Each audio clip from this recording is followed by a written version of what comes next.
Hi guys, welcome back to third session. నా పేరు G Satyavani. నేను విస్తరణ శిక్షణా కేంద్రం సామర్లకోటలో ఫ్యాకల్టీ మెంబర్గా పనిచేస్తున్నాను. ఈ సెషన్లో మనం ఇందాక సెషన్లో తెలుసుకున్నటువంటి లేఅవుట్లకి అనుబంధంగా భవన నిర్మాణ అనుమతులు ఏ విధంగా ఇవ్వాలి, ఇందులో గ్రామ పంచాయతీకి ఉన్నటువంటి అధికారాలు ఏమిటి, అలాగే ప్రజలు ఏం చేయాలి, గ్రామ సచివాలయ సిబ్బంది ఏం చేయాలి అనే విషయాల్ని మనం ఈ సెషన్లో తెలుసుకుందాం. భవన నిర్మాణ అనుమతులు ఇవ్వాలి అంటే ముందుగా మనం తెలుసుకోవాల్సింది ఇల్లు అంటే ఎటువంటి నిర్వచనం ఉంది, అలాగే భవనం అంటే ఎటువంటి నిర్వచనం ఉంది అనేది. ఆంధ్రప్రదేశ్ పంచాయతీరాజ్ చట్టం సెక్షన్ 2 క్లాజ్ 19 ప్రకారం నివాసంగా గాని నివాసేతరంగా గాని మనుషులకు ఉండుటకు తగిన భవనం లేక గుడిసెని ఇల్లు అంటారని చెప్పనేసి ఈ సెక్షన్ నిర్వచనం ఇస్తుంది. అలాగే సెక్షన్ 2 క్లాజ్ 3 ప్రకారం భవనం అంటే నిర్వచనం ఏంటి అంటే ఏ ప్రయోజనానికైనాను ఏ సామాగ్రితోనైనాను నిర్మించబడిన ఏదేని నిర్మాణాన్ని భవనం అని చెప్తున్నారు. ఇది రీసెంట్ గా ఆంధ్రప్రదేశ్ ప్రభుత్వం జారీ చేసినటువంటి ఆర్డినెన్స్ 2 తేదీ 22/2020 ప్రకారం దీన్ని సవరించడం జరిగింది. దీని ప్రకారం ఏంటంటే ఆ భవన నిర్మాణంలో భవనానికి సంబంధించిన ప్రతి భాగం చేరుంటుంది అనమాట. టెంట్లు, పందిళ్లు, షామియానాలు, టార్పాలిన్ షెల్టర్లు భవనాలుగా మాత్రం పరిగణించబడవు ఈ సవరణ ప్రకారం. తర్వాత మరి గ్రామ పంచాయతీకి ఉన్నటువంటి అధికారం ఏంటి అంటే ఆంధ్రప్రదేశ్ పంచాయతీరాజ్ చట్టం 1994 నందలి సెక్షన్ 121 దీనికి కూడా మూలం అనమాట. అంటే ఇందాక సెషన్ లో మనం లేఅవుట్ లో అనుమతి ఇవ్వడానికి ఏ సెక్షన్ అయితే అధికారం కలిగి ఉందని చెప్పాము, భవన నిర్మాణ అనుమతులు ఇవ్వడానికి కూడా గ్రామ పంచాయతీకి అదే సెక్షన్ అధికారాన్ని ఇస్తుందన్నమాట. మరి ఈ విషయంలో ప్రభుత్వం జారీ చేసినటువంటి నియమాలు ఏంటి అంటే లేఅవుట్లైనా భవన నిర్మాణాలైనా master GO MS number 67 dated 26/2/2002 మాత్రమే దీనికి మించింది ఇంకొకటి లేదనమాట. అలాగే మరి దీనికి అనుగుణంగా వచ్చినటువంటి భవన నిర్మాణాల విషయంలో అనుగుణంగా వచ్చినటువంటి ఇతర జీవోలు ఏంటి అంటే జీవో ఎంఎస్ నెంబర్ 274 డేటెడ్ 12/6/2007. ఇందులో గ్రూప్ హౌసెస్, రో హౌసెస్, అలాగే మల్టీ కాంప్లెక్స్లు, గేటెడ్ కమ్యూనిటీ మొదలైనటువంటి హై రైజింగ్ బిల్డింగ్స్ ఏవైతే ఉన్నాయో అవి ఈ అనుమతి ఇచ్చేటప్పుడు వాటికి అనుమతి ఇచ్చేటప్పుడు ఎటువంటి నిబంధనల్ని మనం పాటించాలి అని తెలియజేస్తూ ఈ జీవో జారీ చేయడం అనేది జరిగిందనమాట. తర్వాత జీవో ఎంఎస్ నెంబర్ 376 డేటెడ్ 29/11/2012.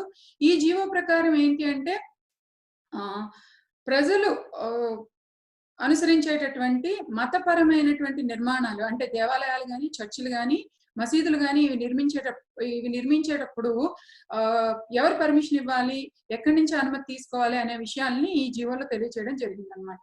తర్వాత జీవో ఎంఎస్ నెంబర్ 12 డేటెడ్ 8/2/2016 భవన నిర్మాణ అనుమతులు ఇచ్చేటప్పుడు లేదా దరఖాస్తుల దాఖలు చేసినప్పుడు వసూలు చేయాల్సినటువంటి ఫీజులకు కూడా ఈ జీవోనే మూలం అన్నమాట. సో లేఅవుట్లకి భవన నిర్మాణాలకి కామన్ గా ఉన్న జీవోలు ఏంటి అంటే GO MS number 67 and GO MS number 12. ఈ రెండింటిని ఖచ్చితంగా మనం వీటి విషయంలో ఫాలో అయ్యి ముందుకి వెళ్ళవలసి ఉంటుంది అనమాట. తర్వాత ఈ నియమాలు వేటికి వర్తిస్తాయి అంటే ఇందాక సెషన్ లో చెప్పినట్టుగానే మున్సిపల్ కార్పొరేషన్లు, ప్రత్యేక అభివృద్ధి ప్రాంతాలు, పట్టణ అభివృద్ధి ప్రాంతాల పరిధిలో లేని గ్రామ పంచాయతీలకి ఈ నియమాలు వర్తిస్తాయి. అంటే ఆ ప్రాంతాలలో లేనటువంటి గ్రామ పంచాయతీలలో జరిగే భవన నిర్మాణాలకి మాత్రమే ఈ నియమాల ప్రకారం అనుమతులు జారీ చేయాల్సి ఉంటుంది. అలాగే ఈ అనుమతుల ఈ రూల్స్ యొక్క విస్తృతి ఎక్కడ వరకు ఉంది అంటే ఫీజులు వసూలు చేయొచ్చు, తనిఖీ చేయొచ్చు, పర్యవేక్షించవచ్చు, అనధికార భవన నిర్మాణాలపై చర్యలు కూడా తీసుకోవచ్చు అన్నమాట.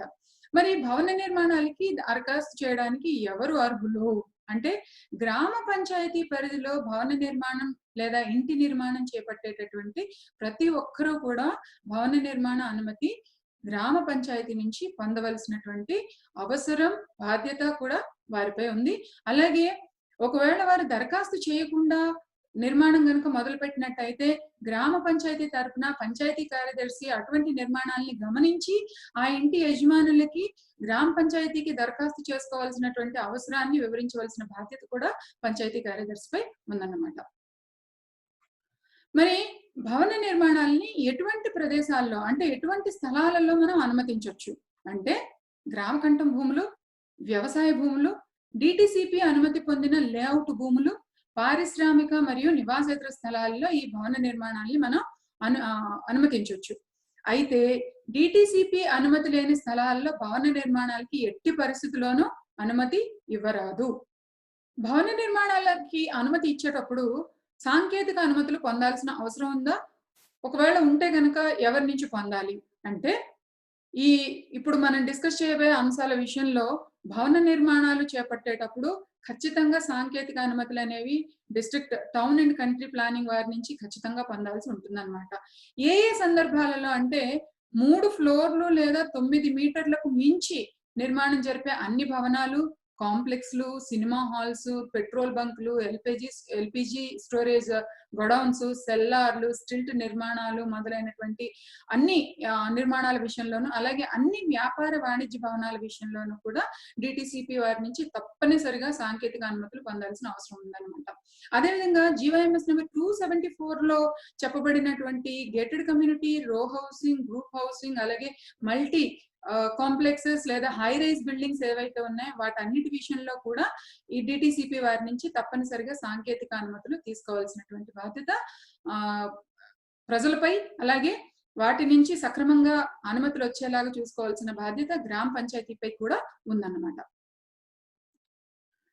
మరి భవన నిర్మాణ దరఖాస్తు గ్రామ సచివాలయానికి లేదా గ్రామ పంచాయతీకి వచ్చినప్పుడు దరఖాస్తుతో పాటు ఉండాల్సినటువంటి డాక్యుమెంట్లు కానీ, లేదంటే ప్లాన్లు కానీ, లేదంటే ఇతరత్ర అంశాలు కానీ ఏంటి అనేది చెక్ లిస్ట్ మనం గమనించినట్టయితే జీవోఎంఎస్ నెంబర్ 67లో తెలిపినట్టుగా అనెక్సర్ జీలో ఈ భవన నిర్మాణానికి దరఖాస్తును సమర్పించాలి. అలాగే వ్యవసాయ భూమి అయినట్లయితే గనక ఎక్కడైతే భవన నిర్మాణం చేపడుతున్నారో, ఎంత మేర అయితే భవన నిర్మాణం చేపడుతున్నారో అంత మేర ల్యాండ్ కన్వర్షన్, ఇందాక వీడియోలో చెప్పినట్టుగా లేఅవుట్స్ విషయంలో ల్యాండ్ కన్వర్షన్ ఎలా పొందాలో చెప్పినట్లుగానే ఇక్కడ కూడా ల్యాండ్ కన్వర్షన్ తీసుకోవాల్సిన అవసరం ఉందన్నమాట. అలాగే దరఖాస్తుతో పాటు రిజిస్టర్డ్ దస్తావేజ్ నకలు, అంటే స్థలానికి సంబంధించినటువంటి రిజిస్టర్డ్ దస్తావేజ్ నకలు, లేదా ప్రభుత్వం జారీ చేసినటువంటి పట్టా, లేదంటే ఒకవేళ అప్రూవ్డ్ లేఅవుట్ లోని స్థలం అయినట్టయితే అప్రూవ్డ్ లేఅవుట్ కాపీ కూడా ఈ భవన నిర్మాణ దరఖాస్తుతో పాటు జత చేయాల్సినటువంటి బాధ్యత దరఖాస్తుదారుపై ఉంది. అలాగే భవన యజమాని లేదా ప్లాన్ గీసినటువంటి ఆర్కిటెక్చర్ కానీ, టౌన్ ప్లానర్ కానీ, సర్వేయర్ కానీ, ఇంజనీర్ కానీ, స్ట్రక్చరల్ ఇంజనీర్ కానీ ఎవరైతే వారు ఇద్దరూ కలిసి, అంటే భవన యజమాని, ప్లాన్ గీసిన వారు ఇద్దరూ కలిసి సంతకం చేసినటువంటి భవనం యొక్క బ్లూ ప్రింట్ 5 కాపీలు. ఈ భవనం యొక్క బ్లూ ప్రింట్ అనేది ఏంటంటే 1:100 స్కేల్లో ఉండాలన్నమాట. అలాగే భవన నిర్మాణం ప్రతిపాదిత స్థలం యొక్క ప్లాన్ బ్లూ ప్రింట్ ఇది 1:1000 స్కేల్లో ఉండాలి. ఇది కూడా 5 కాపీలు. దీని మీద కూడా భవన యజమాని మరియు ప్లాన్ గీసిన వారు తప్పనిసరిగా సంతకం చేయాల్సినటువంటి బాధ్యత వాళ్ళ మీద ఉంటుంది. అలాగే అవసరమైనటువంటి ప్రదేశాల్లో కాంటూర్ ప్లాన్ కూడా ఈ భవన నిర్మాణ దరఖాస్తుకి జత చేయాల్సి ఉంటుంది.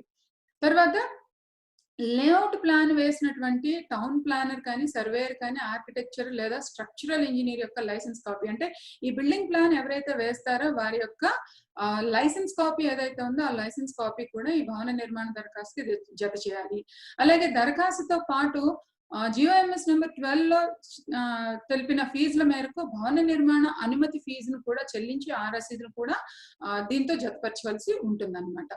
మరి అలాగే కొత్తగా భవన నిర్మాణం చేసేటప్పుడు పొందవలసినటువంటి అనుమతికి సంబంధించిన దరఖాస్తు విషయంగా ఏ డాక్యుమెంట్లు లేదంటే ప్లాన్లు ఇందుతో జతపరచాలి అనేది ఇప్పుడు చూసాం కదా.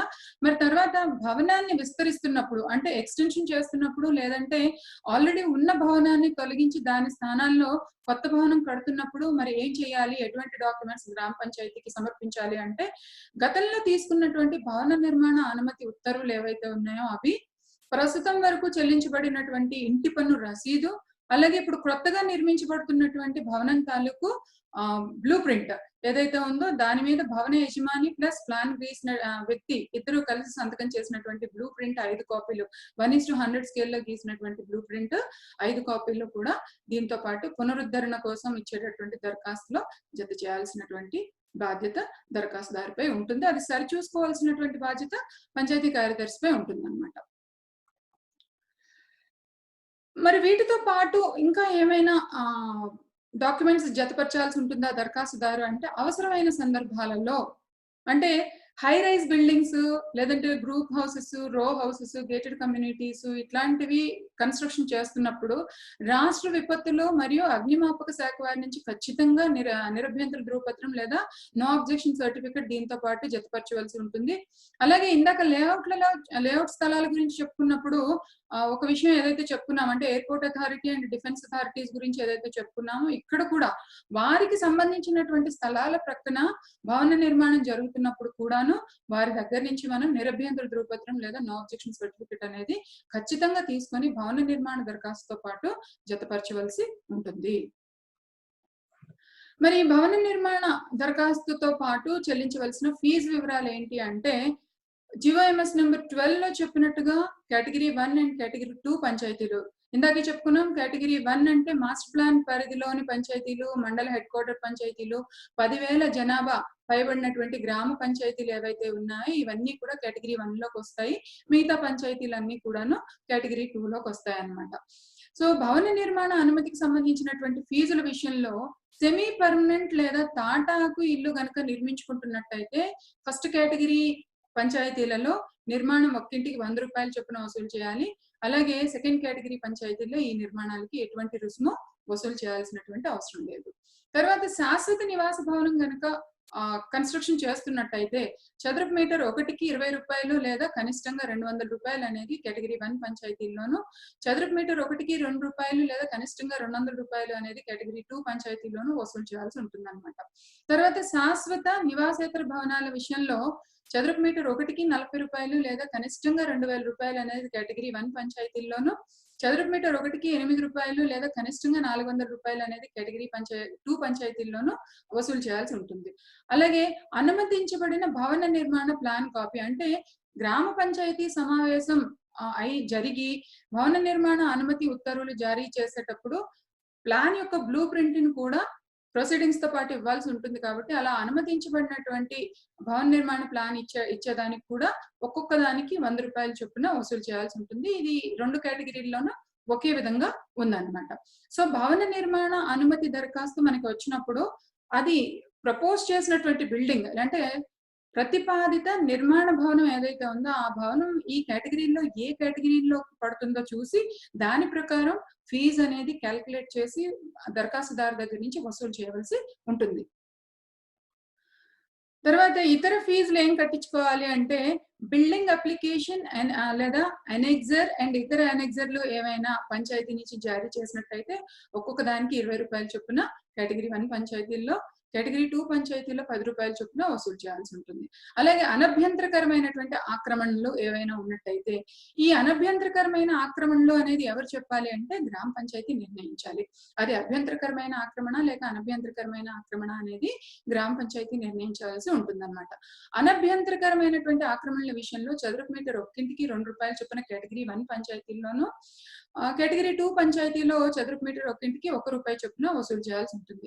అలాగే అపరాధ రుసుములు అంటే ఈ భవన నిర్మాణ అనుమతి జారీ చేసే సందర్భంలో నిబంధనలు ఎవరైనా అతిక్రమించినట్టయితే కేటగిరీ 1 పంచాయతీల్లో 2,000, కేటగిరీ 2 పంచాయతీల్లో ₹1,000 వసూలు చేయాలి. అలాగే అతిక్రమణ కొనసాగిస్తున్న అంటే గ్రామ పంచాయతీ చెప్పినప్పటికీ కూడా వినకుండా అదే తరహాలో ముందుకు కొనసాగుతున్నటువంటి వ్యక్తుల నుంచి రోజు ఒక్కింటికి ₹10 చొప్పున కేటగిరీ 1 పంచాయతీల్లోనూ, రోజు ఒక్కింటికి ₹10 చొప్పున కేటగిరీ 2 పంచాయతీల్లోనూ అంటే రెండిట్లోనూ ఒకే రకమైనటువంటి ధరని ఇక్కడ ఫీజుగా వసూలు చేయాల్సి ఉంటుందన్నమాట. మరి భవన నిర్మాణ అనుమతి దరఖాస్తు వచ్చినప్పుడు ఆ ప్రతిపాదనలో పరిశీలించాల్సినటువంటి అంశాలు ఏంటి అంటే డెస్క్ వెరిఫికేషన్ లో అన్నమాట. ఈ డెస్క్ వెరిఫికేషన్ లో పరిశీలించాల్సిన అంశాలు ఏంటి అంటే చెక్ లిస్ట్ ప్రకారం జతపరచవలసినటువంటి డాక్యుమెంట్లు, కాగితాలు, ప్లాన్లు, ఫీజు చెల్లించిన రసీదు వగైరా అన్ని జతపరిచారా లేదా అనేది చూసుకోవాలి. అలాగే స్థలం యొక్క సరిహద్దులు, ప్లాట్ సైజ్ ఎంత ఉంది అనేది చూసుకోవాలి. భవనం ఎత్తు లేదా ఎన్ని ఫ్లోర్లు అనేది గమనించుకోవాలి. సెట్ బ్యాక్స్ స్థలాల్లో అనుమతించదగిన నిర్మాణాలు ఏంటి అనేది చూసుకోవాలి. ఇక్కడ మీకు ఒక డౌట్ రావచ్చు, సెట్ బ్యాక్ అంటే ఏంటి అని. సెట్ బ్యాక్స్ అంటే ఒక భవనం నిర్మాణం చేసేటప్పుడు భవనానికి 4 ప్రక్కల వదలవలసినటువంటి ఖాళీ స్థలం ఏదైతే ఉందో వాటిని సెట్ బ్యాక్స్ అంటారన్నమాట. ఈ సెట్ బ్యాక్స్ అనేవి ఎలా ఉంటాయో రాబోయే స్లైడ్స్ లో చూద్దాం. అలాగే హైవేలను ఆనుకుని నిర్మించబడుతున్న భవనాల విషయంలో ప్లాట్ సైజ్‌తో సంబంధం లేకుండా 6 మీటర్ల బిల్డింగ్ లైన్ అనేది ఖచ్చితంగా వదలాలి. అంటే హైవేలను ఆనుకొని ఎక్కడైతే బిల్డింగ్స్ కన్‌స్ట్రక్షన్ జరుగుతున్నాయో అక్కడ ఉన్నటువంటి పంచాయతీల్లో ఉన్నటువంటి కార్యదర్శులు ఈ విషయాన్ని ఖచ్చితంగా దృష్టిలో పెట్టుకోవాలన్నమాట.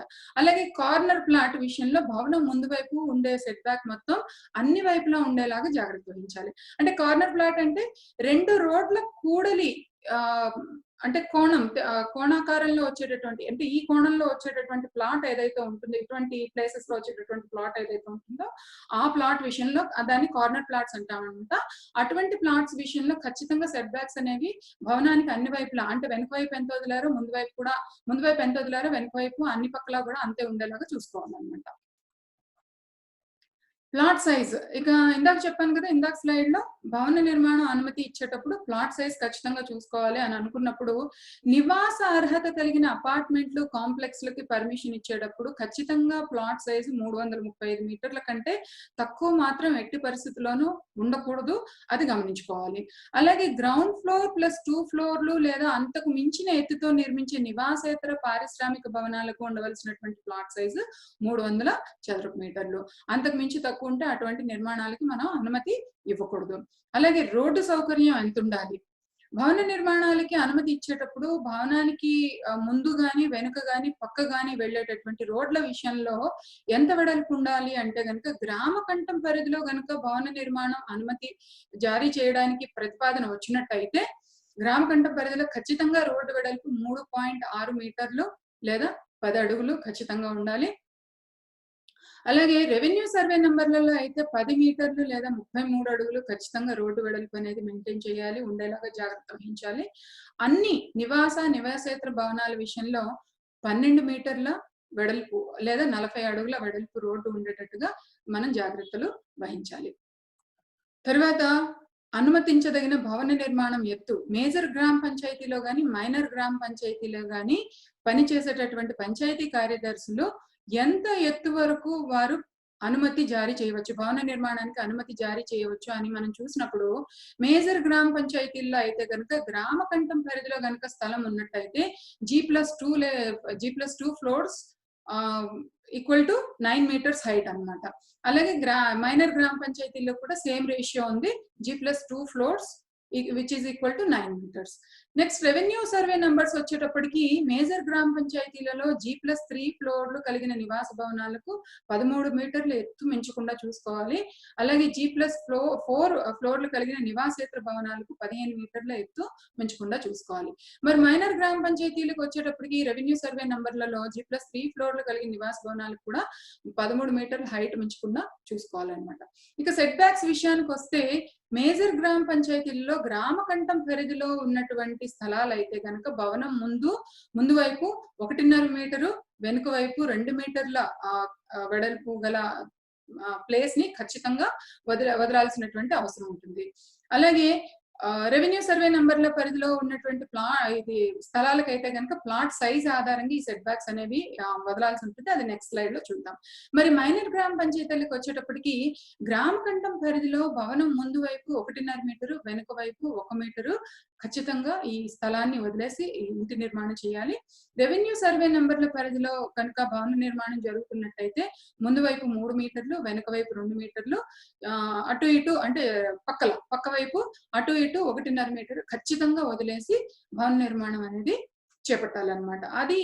ఇవి వదిలారా లేదా అనేది ప్లాన్ లోనూ చూసుకోవాలి. అలాగే భూమి మీద కూడా అలాగే ఉందా, నిర్మాణం జరిగేటప్పుడు కూడా అలాగే చేస్తున్నారా లేదా అనేది ఖచ్చితంగా గమనించుకోవాల్సినటువంటి అంశం ఇది. పంచాయతీ కార్యదర్శి యొక్క ఖచ్చితమైన బాధ్యతలు ఇది ఒకటి అన్నమాట.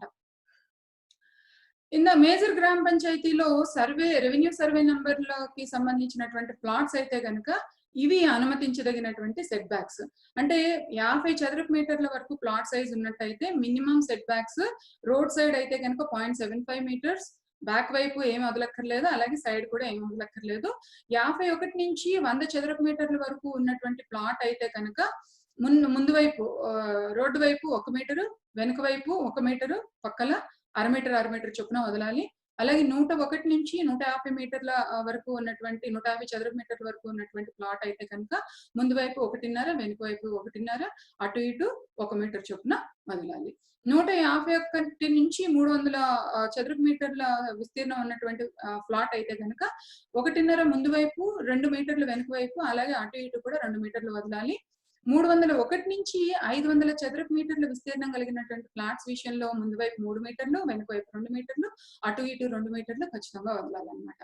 అబౌవ్ 501 స్క్వేర్ మీటర్స్ అంటే 501కి పైన చదరపు మీటర్ల విస్తీర్ణం కలిగినటువంటి ప్లాట్స్ విషయంలో అన్ని పక్కల కూడా 3 మీటర్ల చొప్పున ఖచ్చితంగా స్థలాన్ని వదిలేసి ఇంటి నిర్మాణం లేదా భవన నిర్మాణం అనేది చేపట్టాలి.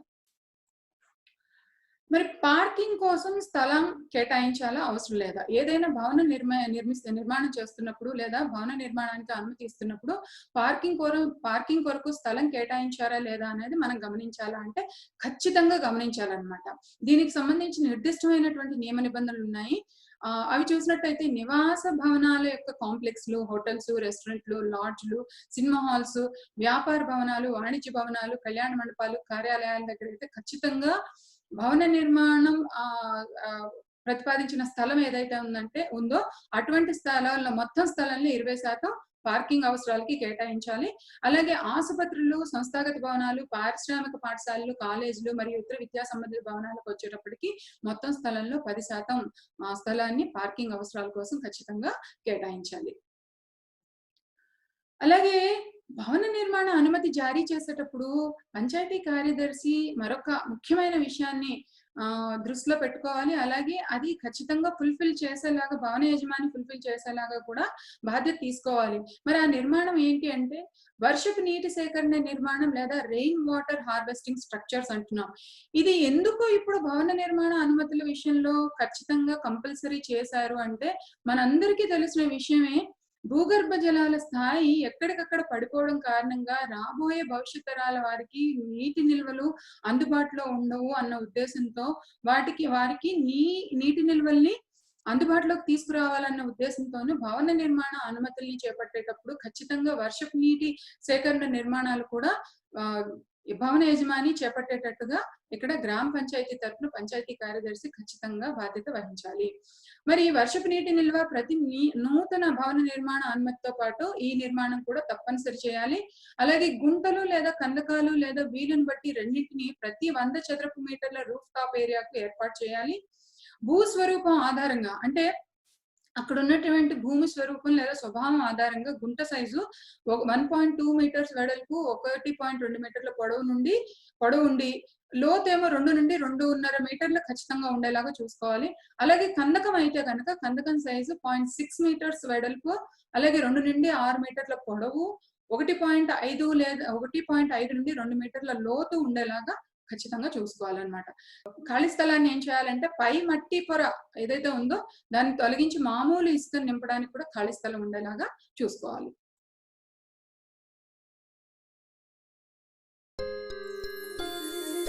Rainwater harvesting. India, which is home to 16% of the world's total population, has access to only 4% of the world's total water resources to fulfill its water needs. This limited supply could easily deplete further or be made unusable by overutilization and population. Therefore, the need of the hour is water conservation, or what is referred to as water harvesting. Water harvesting encompasses all the different methods of conserving and collecting rainwater. One such method is rainwater harvesting and another is recharging groundwater. Rainwater harvesting involves either collecting the rainwater directly or recharging it to the ground to improve groundwater storage. And how does rainwater harvesting benefit us? It raises the groundwater level, checks rainwater flow, which prevents soil erosion, prevents rainwater pollution, and helps meet water demands during the dry season. And all of this can be accomplished with nothing more than house rooftops to collect the water and small PVC pipes to channelize the water into underground pits and sumps. Recharging groundwater is the modern version of rainwater harvesting. In this, pits, trenches and dug wells are constructed to collect water. The collected water then feeds and raises the level of groundwater. Did you know that rainwater harvesting is an ancient Indian tradition dating back to 4500 BC? Yes, in fact, it has been practiced for hundreds of years in Assam, Karnataka, Gujarat and Rajasthan. This ancient tradition was given a much needed impetus by the Government of India with the formulation of the National Water Policy, a policy that provides for the optimum and judicious utilization, management and conservation of India's water resources.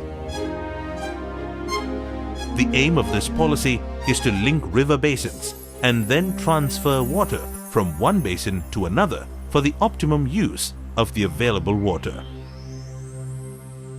The National Water Policy also exhorts the general public to assist the government in its mission to conserve water so as to minimize our water woes. మరి వర్షపు నీటి సేకరణ నిర్మాణాల గుంతలు ఏవైతే ఉన్నాయో వాటిని నింపే విధానం ఎలా నింపాలి అంటే ఒక సైంటిఫిక్ మెథడ్ ఉంది. దీనికి కూడా ఎలా పడితే అలా నింపకూడదు అనమాట. శాస్త్రీయ పద్ధతిలోనే దీన్ని నింపాల్సినటువంటి అవసరం ఉంది. సో దీన్ని ఎలా నింపాలి అంటే గుంటలో ఆఖరి వరుస అంటే 50% అడుగు నుంచి కనుక మనం తీసుకున్నట్టయితే అడుగు నుంచి సగం వరకు 40 mm రోడ్ మెటల్ ఏదైతే ఉందో అది వేయాలి. అలాగే సగం నుంచి పైన ఇంకొక 20% అంటే 20% 20 mm రోడ్ మెటల్ ఏదైతే ఉందో అది వేయాలి. అక్కడి నుంచి ఇంకొక 20% ఎగువ వరుస మామూలు ఇసుకతోటి నింపాలి దాన్ని.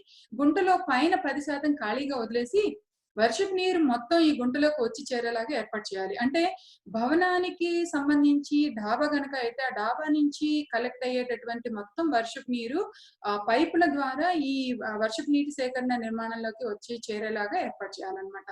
గుంట పైభాగానికి 15 సెంటీమీటర్ల వెడల్పు కలిగినటువంటి గోడల నిర్మాణం ఖచ్చితంగా వెడల్పు పొడవు కలిగినటువంటి గోడల నిర్మాణం ఖచ్చితంగా చేయాలి. ఎందుకంటే ఇది గుంటలోకి మట్టి లేదా ఇతర వ్యర్థాలు అనేది వెళ్లకుండా వర్షపు నీటి సేకరణ నిర్మాణాన్ని కాపాడుతుంది. అలాగే గుంట లేదా కందకాలపై రంధ్రాలతో కూడినటువంటి చుట్టూ నిర్మాణం చేయాలన్నమాట. అంటే ఏది వెళ్ళిపోకుండా గాలి, నీరు, వెలుతురు అనేవి ధారాళంగా వెళ్ళేటట్టుగా చూసుకుంటూ ఆ నీరు తిరిగి ఉపయోగించుకునే పద్ధతిలో మనం ఆ నిర్మాణాన్ని చేపట్టాల్సి ఉంటుందన్నమాట. వర్షపు నీటి సేకరణకి పీవీసీ పైపుల నిర్మాణం అయితే ఉత్తమంగా ఉంటుంది. త్వరగా కూడా నీటి సేకరణకి వీలుగా ఉంటుంది.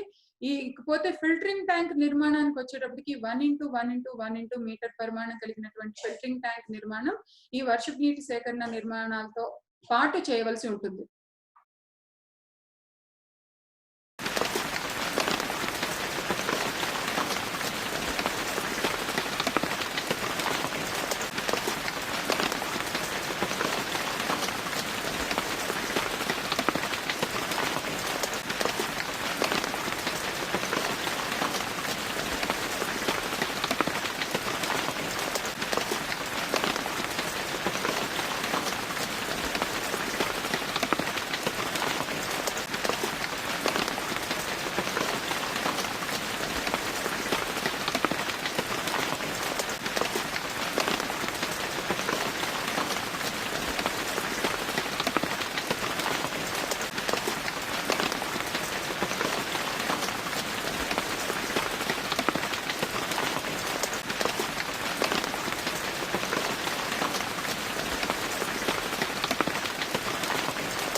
మరి ఎటువంటి ప్రదేశాల్లో మనం భవన నిర్మాణాలు అనుమతించకూడదు? అటువంటి ప్రదేశాలు ఏమైనా ఉన్నాయా అంటే ఖచ్చితంగా ఉన్నాయి. నదులు, కాలువలు, సరస్సులు, కోనేరులు మొదలైన అన్ని నీటి వనరుల శిఖం లేదా ఆ వనరులు ఉన్నటువంటి ప్రాంతాల్లో ఖచ్చితంగా ఎట్టి పరిస్థితుల్లోనూ భవన నిర్మాణ అనుమతులు ఇవ్వకూడదు. అలాగే నది లేదా సరస్సు ఉపరితలం నుండి 30 మీటర్ల లోపల భవన నిర్మాణాన్ని అనుమతించకూడదు. 10 హెక్టార్ల కంటే తక్కువ విస్తీర్ణం కలిగిన సరస్సుల ఉపరితలం నుండి 15 మీటర్ల లోపల కూడా భవన నిర్మాణ అనుమతులు ఇవ్వకూడదు. కాలువలు లేదా ఏరులకు 9 మీటర్ల లోపల భవన నిర్మాణాన్ని అనుమతించకూడదు. రైల్వే లైన్ సరిహద్దు నుండి 30 మీటర్ల లోపల ఎట్టి పరిస్థితుల్లోనూ భవన నిర్మాణ అనుమతిని జారీ చేయకూడదు. హై టెన్షన్ విద్యుత్ సరఫరా చేసే లైన్ల నుండి కనీసం 3 మీటర్ల లోపు కనుక భవన నిర్మాణం చేసేటటువంటి ప్రదేశం ఉంటే పర్వాలేదు. ఒకవేళ 3 మీటర్ల లోపు 3 మీటర్ల కంటే తక్కువ స్థలంలో గనక ఉంటే ఎట్టి పరిస్థితుల్లోనూ అక్కడ కూడా ఇవ్వకూడదన్నమాట. 3 మీటర్ల పైన ఉంటే పర్వాలేదు గానీ 3 మీటర్ల లోపు ఉంటే ఎట్టి పరిస్థితుల్లోనూ అటువంటి ప్రదేశాల్లో కూడా భవన నిర్మాణ అనుమతిని జారీ చేయకూడదు. మరి భవన నిర్మాణ దరఖాస్తు వచ్చిన తర్వాత గ్రామ సచివాలయ సిబ్బంది ఎటువంటి సమన్వయంతో దీన్ని పరిశీలించాలి అంటే, ఇందాక లేఅవుట్స్ క్లాస్ విషయంలో చెప్పినప్పుడు ఏదైతే చెప్పానో అదే ఇక్కడ కూడా రిపీట్ అవుతుంది. District town and country planning శాఖ వారిచే తయారు చేయబడిన ఇండికేటివ్ ల్యాండ్ యూజ్ ప్లాన్ లేదా గ్రామ పట్టం ఏదైతే ఉందో దాని సహాయంతో ప్రతిపాదిత భవన స్థలాన్ని సరిచూసుకోవాలి ముందు. అంటే ఆ స్థలం కూడా ఎటువంటి రోడ్లైనా లేకపోతే ఏమైనా వెళ్తున్నాయా, ఇతరత్ర కన్‌స్ట్రక్షన్స్ ఏమైనా వెళ్తున్నాయా, ఫ్లైఓవర్స్ లాంటివి గమనించుకోవాలి. గమనించుకున్న తర్వాత అదేది లేదు అన్న తర్వాత అప్పుడు క్షేత్రస్థాయి పరిశీలనకి వీరు వెళ్ళవలసి ఉంటుందన్నమాట. అలాగే అనుమతి ఇచ్చేటప్పుడు వర్షపు నీటి సేకరణ నిర్మాణాలు, సోలార్ రూఫ్ టాప్ ప్యానెల్స్ ఏర్పాటు, మొక్కల పెంపకం తప్పనిసరి అనే కండిషన్ పెట్టి ఈ భవన నిర్మాణ అనుమతుల్ని జారీ చేయవలసి ఉంటుంది. భవన నిర్మాణ దరఖాస్తుల్ని క్షేత్రస్థాయిలో పరిశీలించేటప్పుడు వీఆర్ఓ గమనించాల్సిన అంశాలు ఏంటి అంటే, భవనం నిర్మించబడుతున్న స్థలం గ్రామ ఖండంలో ఉందా, ప్రైవేట్ సర్వే నంబర్‌లో ఉందా, లేక ఆక్రమిత స్థలానికి చెందిందా అనేది గమనించాలి. అలాగే స్థలం యొక్క సరిహద్దుల్ని ఖచ్చితంగా సరిచూడాలి. తర్వాత సర్వేయర్ వచ్చి సర్వే నంబర్ సరిచూసుకోవాలి. భవన నిర్మాణం ప్రతిపాదించిన స్థలంలో అప్పటికే నిర్మించబడిన భవనాలు ఏమైనా ఉంటే వాటి వివరాలు సరిచూడాలి. చుట్టుపక్కల వీధులకు భవన నిర్మాణ ప్రతిపాదిత స్థలానికి గల సంబంధాన్ని సరిచూడాలి. భవనానికి గల దారి సౌకర్యం మరియు ఉన్న రోడ్డు వెడల్పు ఏంటి అనేది కూడా సరిచూడాలన్నమాట. తర్వాత ఇంజినీరింగ్ అసిస్టెంట్ రోల్ ఏంటి అంటే, మొత్తం స్థలం విస్తీర్ణం మరియు ప్రతిపాదిత భవన నిర్మాణ స్థలం ఏదైతే ప్లింత్ ఏరియా ఉందో దాన్ని సరిచూడాలి. అలాగే ప్రతిపాదిత భవనం ఎత్తు, ఫ్లోర్ల సంఖ్య, భవనంలోని వివిధ భాగాలు ఏంటి అనేది గమనించాలి. భవనం చుట్టూ వదలవలసినటువంటి ఖాళీ ప్రదేశాల వివరాలు అంటే సెట్ బ్యాక్స్ ఏవైతే ఉన్నాయో అవి సరిచూడాలి. ఒకవేళ ప్లాన్ లో చూపబడిన సెట్ బ్యాక్స్ నియమాలకు లోబడి లేనట్లయితే నియమాల ప్రకారం ప్లాన్ లో రెడ్డింగ్‌తో దాన్ని ఖచ్చితంగా సూచించి ఆ ప్రకారం వాళ్ళు భవన యజమాని దాన్ని మెయింటైన్ చేసేలాగా చూడాలి. భవన నిర్మాణానికి ఉపయోగించే సామాగ్రి ఎటువంటి సామాగ్రి ఉపయోగిస్తున్నారో దాని వివరాలు తెలుసుకోవాలి. 2 రోడ్లకు సంబంధించిన కార్నర్ ప్రాంతంలో భవనం నిర్మించబడుతున్నట్లయితే వదలవలసిన సెట్ బ్యాక్స్ వదిలింది లేనిది గమనించుకోవాలి. అలాగే parking, terrace, rain water harvesting structures ఇవన్నీ కన్‌స్ట్రక్షన్ చేస్తున్నారా లేదా చూసుకోవాలి. అలాగే భవన నిర్మాణ ప్లాన్‌లోని ఇతర సాంకేతిక లోటుపాట్లని భూమి మీద భవన నిర్మాణం చేస్తున్నటువంటి తీరుని కూడా గమనించుకోవాల్సినటువంటి అవసరం ఉందన్నమాట. తర్వాత పంచాయతీ కార్యదర్శి. ప్రైవేట్ సర్వే నంబర్ కలిగిన స్థలంలో భవనం గనుక నిర్మించబడుతుంటే సదరు స్థలానికి లేఅవుట్ అయింది లేనిది ఖచ్చితంగా పంచాయతీ కార్యదర్శి సరిచూసుకోవాలి. అలాగే లేఅవుట్ స్థలం అయితే ఫ్లాట్ సైజ్ ఎంత అనేది చూసుకోవాలి. వర్షపు నీటి సేకరణ నిర్మాణాలు, roof top solar power panels మరియు మొక్కల పెంపకం ఖచ్చితంగా చేపట్టేలా చూడాలి. అలాగే డిటిసిపి వారిచే తయారు చేయబడిన ఇండికేటివ్ ల్యాండ్ యూజ్ ప్లాన్ అనగా గ్రామ పటం సహాయంతో ప్రతిపాదిత భవన నిర్మాణ స్థలంను సరిచూసుకోవాలి. మరి భవన నిర్మాణ అనుమతి ఎన్ని రోజుల లోపల ఇవ్వాలి? అలాగే ఒకసారి అనుమతి ఇచ్చినటువంటి భవన నిర్మాణ అనుమతిని రద్దు చేయొచ్చా? అంటే గ్రామ పంచాయతీ అనుమతించదగిన ఎత్తు కలిగిన మరియు ఇతర అన్ని సాధారణ నివాస భవనాలకి గ్రామ పంచాయతీ 15 రోజుల లోపల ఖచ్చితంగా అనుమతి మంజూరు చేయాలి.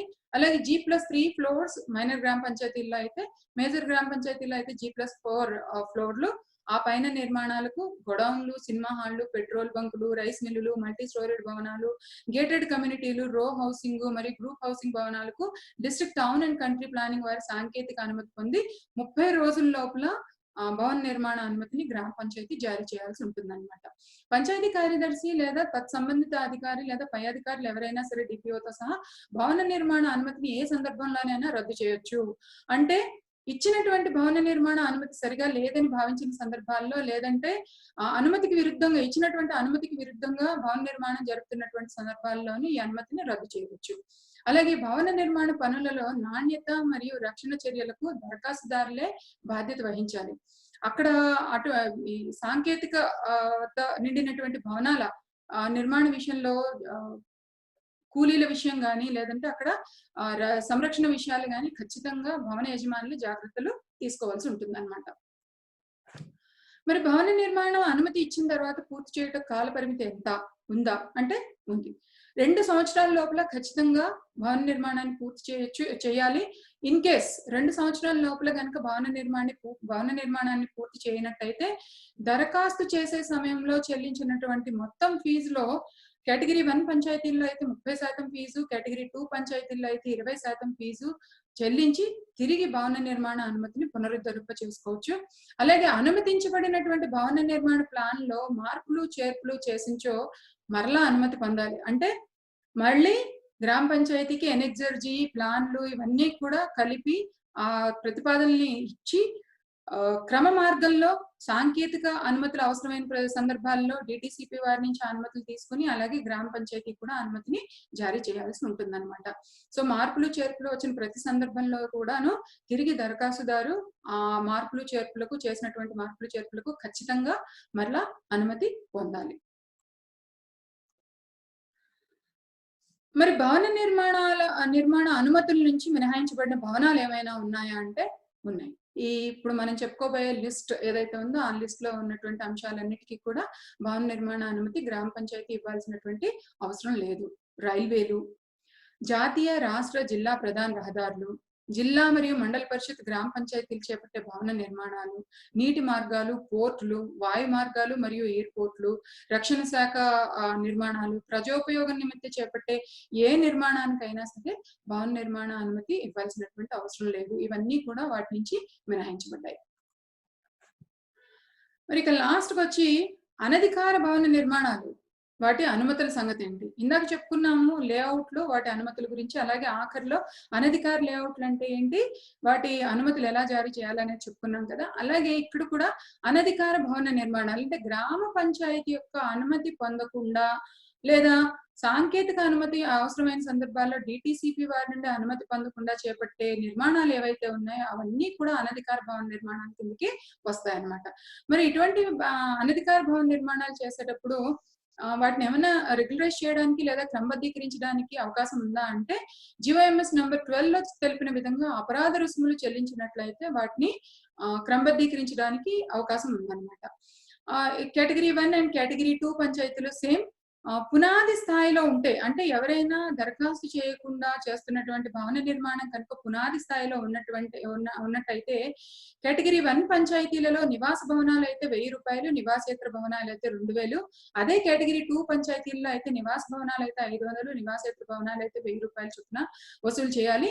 కప్పు స్థాయిలో అంటే లింటిల్ లెవెల్లో గనుక భవన నిర్మాణం ఉన్నట్టయితే కేటగిరీ 1 పంచాయతీలలో నివాస భవనాలకు 3000, నివాసేతర భవనాలకు 6000, కేటగిరీ 2 పంచాయతీల్లో నివాస భవనాలకు 1500, నివాసేతర భవనాలకు 3000 చొప్పున వసూలు చేయాలి. ఒకవేళ భవన నిర్మాణం కనుక పూర్తి అయిపోయినట్టయితే కేటగిరీ 1 పంచాయతీల్లో నివాస భవనాలకు 5000 రూపాయల చొప్పున, నివాసేతర భవనాలకు 10,000 రూపాయల చొప్పున, కేటగిరీ 2 పంచాయతీల్లో నివాస భవనాలకు 2500, నివాసేతర భవనాలకు 5000 రూపాయల చొప్పున అపరాధ రుసుములు అనేవి ఖచ్చితంగా వసూలు చేయాల్సి తదుపరి నియమ నిబంధనలన్నిటికీ కనుక లోబడి ఉన్నట్లయితేనే అనుమతి జారీ చేయవలసి ఉంటుందన్నమాట. ఇక భవన నిర్మాణ అనుమతి మంజూరు చేసేటప్పుడు పాటించవలసినటువంటి స్టాండర్డ్ ఆపరేటింగ్ ప్రొసీజర్ ఏది అంటే భవన నిర్మాణ అనుమతి కోరుతూ దరఖాస్తుదారు భవన నిర్మాణ అనుమతికి నిర్దేశించబడినటువంటి అనెక్సర్ Gలో దరఖాస్తుని సంబంధిత డాక్యుమెంట్లని తీసుకుని గ్రామ సచివాలయంలో డిజిటల్ అసిస్టెంట్ కి సమర్పించాలి. దరఖాస్తుని తీసుకున్నటువంటి డిజిటల్ అసిస్టెంట్ ఎన్క్లోజ్ చేయవలసినటువంటి చెక్ లిస్ట్ లో తెలిపిన మేరకు ఉన్న డాక్యుమెంట్స్ అన్ని సరిగా ఉన్నది లేనిది గమనించుకొని జిఓఎంఎస్ నెంబర్ 12 ప్రకారం ఫీజుని వసూలు చేసిన తర్వాత ఆసామీకి రసీదును జారీ చేయాలి. అంటే దరఖాస్తు అందుకున్న వెంటనే దరఖాస్తుదారికి డిజిటల్ అసిస్టెంట్ రసీదు ఇవ్వాలన్నమాట. తర్వాత సక్రమంగా ఉన్నటువంటి దరఖాస్తుల్ని గ్రామ సచివాలయ పంచాయతీ కార్యదర్శి ఎవరైతే ఉన్నారో వాళ్ళ లాగిన్ కి పంపించాలి. అక్కడి నుంచి గ్రామ సచివాలయ పంచాయతీ కార్యదర్శి ఎవరైతే ఉన్నారో వారు క్షేత్రస్థాయి పరిశీలన అంటే ప్రాథమిక క్షేత్రస్థాయి పరిశీలన నిమిత్తం VRO, surveyor and engineering assistant కి ఈ ప్రొసీడింగ్స్ ని లేదా ఈ ప్రతిపాదనల్ని పంపించాల్సిన అవసరం ఉంది. క్షేత్రస్థాయి వీరందరూ కలిసి ప్రాథమిక స్థాయి, క్షేత్రస్థాయి దర్యాప్తు పూర్తి చేసిన తర్వాత కనుగొన్న అంశాలను నివేదిక రూపంలో తయారు చేసి ఆ నివేదికలను జతపరిచి దాన్ని డీడీఓ పంచాయతీ కార్యదర్శికి పంపించాల్సి ఉంటుంది. డీడీఓ పంచాయతీ కార్యదర్శి వీరు పంపించినటువంటి నివేదికల్ని అలాగే భవన నిర్మాణ అనుమతి దరఖాస్తుని క్షుణ్ణంగా పరిశీలించి అన్ని సక్రమంగా ఉన్నట్టయితే కనుక దాన్ని గ్రామ పంచాయతీ సమావేశంలో ప్రవేశపెట్టడానికి ఎజెండాలో నమోదు చేయడం, ఒకవేళ సక్రమంగా లేనట్టయితే దాన్ని తగిన కారణాలతో తిరస్కరించడం అనేది చేయాలన్నమాట. సో భవన నిర్మాణ అనుమతికి గ్రామ పంచాయతీ సమావేశంలో ప్రవేశపెట్టినటువంటి దరఖాస్తులను గ్రామ పంచాయతీ ఆమోదం మేరకు తర్వాత భవన నిర్మాణ దరఖాస్తుదారులకి అనుమతిని మంజూరు చేయవలసి ఉంటుంది. ప్రొసీడింగ్స్ ని మంజూరు చేస్తూ డిజిటల్ అసిస్టెంట్ పంపించడం, డిజిటల్ అసిస్టెంట్ ఆ ప్రొసీడింగ్స్ ని ప్రింట్అవుట్ తీసి దరఖాస్తుదారికి ఇచ్చే సందర్భంలో ప్రాథమిక స్థాయిలో అంటే భవన నిర్మాణ దరఖాస్తు దాఖలు చేసే సమయంలో ఇచ్చినటువంటి రసీదు ఏదైతే ఉందో ఆ రసీదును వెనక్కి తీసుకుని భవన నిర్మాణ అనుమతి దరఖాస్తుదారుకు జారీ చేయాలి. ఇక్కడ గమనించవలసిన అంశం ఏంటి అంటే ఈ భవన నిర్మాణాల విషయంలో అంటే 15 రోజుల లోపల భవన నిర్మాణ అనుమతులు ఇవ్వాలి అన్న దగ్గర గమనించుకోవాల్సినటువంటి ఒక న్యాయపరమైన చిక్కుముడితో కూడినటువంటి అంశం ఏంటి అంటే ఆంధ్రప్రదేశ్ పంచాయతీరాజ్ చట్టం 1994 సెక్షన్ 121 ప్రకారం గ్రామ పంచాయతీ అనుమతి ఖచ్చితంగా ఇవ్వాలి అనేది ఉంది కాబట్టి గ్రామ పంచాయతీ సాధారణ సమావేశంలో భవన నిర్మాణ అనుమతి దరఖాస్తులు చర్చించవలసి ఉంటుంది కనుక 15 రోజుల లోపల అనుమతి ఇవ్వలేని సందర్భాలలో అనగా నెలవారీ సాధారణ సమావేశం ముగిసిన వెంటనే వచ్చిన దరఖాస్తుల విషయంలో సదరు విషయాన్ని దరఖాస్తుదారుకు వ్రాతపూర్వకంగా తెలియచేయాలన్నమాట. అప్పుడు మాత్రమే ఈ డీమ్డ్ టు బి అప్రూవ్డ్ అనే కండిషన్ మీకు అట్రాక్ట్ కాదు. లేదు అంటే గనక 15 రోజులు మీరు మాట్లాడకుండా ఉంటే లేదంటే ఎటువంటి కమ్యూనికేషన్ ఇవ్వకుండా వ్రాతపూర్వకంగా దరఖాస్తుదారుకు గనక తెలియచేయకుండా ఉండుంటే గనక 15 రోజుల లోపల మీరు అనుమతి ఇవ్వని సందర్భాల్లో అది అనుమతి ఇచ్చినట్టుగా భావించబడుతుంది. కాబట్టి దానిలో ఎదురయ్యేటటువంటి సమస్యలకి వచ్చేటటువంటి లోటుపాట్లకి మిమ్మల్ని బాధ్యులుగా చేయడం జరుగుతుంది. కాబట్టి ఖచ్చితంగా వీటికి గ్రామ పంచాయతీ అనుమతి అవసరం. అటువంటి సందర్భాల్లో దరఖాస్తుదారికి వ్రాతపూర్వకంగా తెలియజేయాల్సినటువంటి బాధ్యత కూడా పంచాయతీ కార్యదర్శిపై ఉంది. మరి ఇవి భవన నిర్మాణ అనుమతులు జారీ చేసేటప్పుడు పంచాయతీ కార్యదర్శితో పాటు గ్రామ సచివాలయ సిబ్బంది కూడా ఖచ్చితంగా గమనించవలసినటువంటి అంశాలు. మరి ఈ విషయమై మీకు ఎటువంటి సందేహాలు భవిష్యత్తులో తలెత్తినా శ్రీకాకుళం, విజయనగరం, విశాఖపట్నం అండ్ తూర్పు పశ్చిమ గోదావరి జిల్లాల పంచాయతీ కార్యదర్శులు అయితే జి సత్యవాణి అంటే నన్ను, అలాగే కృష్ణా, గుంటూరు, ప్రకాశం, నెల్లూరు జిల్లాలకు సంబంధించినటువంటి పంచాయతీ కార్యదర్శులు లలిత గారిని, అలాగే కర్నూలు, చిత్తూరు, అనంతపురం, కడప జిల్లాలకు సంబంధించి అంటే రాయలసీమ ప్రాంతానికి సంబంధించినటువంటి పంచాయతీ కార్యదర్శులు అయితే డిఆర్ మంజుల గారిని ఫోన్ లో సంప్రదించవచ్చు. వాళ్ళ ఫోన్ నంబర్లు మీకు ఇక్కడ ఇవ్వడం జరిగింది. సో ఇవి భవన నిర్మాణానికి సంబంధించినటువంటి నియమ నిబంధనలు. సో ఖచ్చితంగా గ్రామ పంచాయతీ పరిధిలో భవన నిర్మాణ అనుమతులు ఇచ్చేటప్పుడు ఈ నియమాలన్నింటినీ అనుసరిస్తూ ఎక్కడా ఎటువంటి ఇబ్బంది లేకుండా సక్రమంగా పని చేసుకుంటూ ముందుకు వెళ్ళవలసిందిగా మిమ్మల్ని అందరినీ కోరుకుంటూ ధన్యవాదాలు.